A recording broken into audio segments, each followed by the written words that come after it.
तत्रापश्यत् स्थितान् पार्थः पितॄनथ पितामहान् आचार्यान् मातुलान् भ्रातॄन् पुत्रान् पौत्रान् सखींस्तथा श्वशुरान् सुहृदश्चैव సేనయోరుభయోరపి.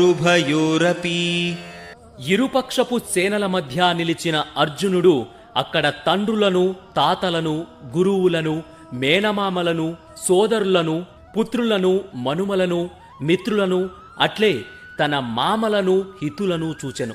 యుద్ధరంగంలో అర్జునుడు వివిధ బంధువులను చూచెను. అతడు తన తండ్రికి సమకాలీకులైన భూరిశ్రవుని వంటి వారిని, భీష్ముడు మరియు సోమదత్తుల వంటి తాతలను, ద్రోణాచార్య, కృపాచార్యల వంటి గురువులను, శల్యుడు, శకుని వంటి మేనమామలను, దుర్యోధనుని వంటి సోదరులను, లక్ష్మణుని వంటి పుత్రులను, అశ్వత్థామ వంటి మిత్రులను, కృతవర్మ వంటి శ్రేయోభిలాషులను అతడు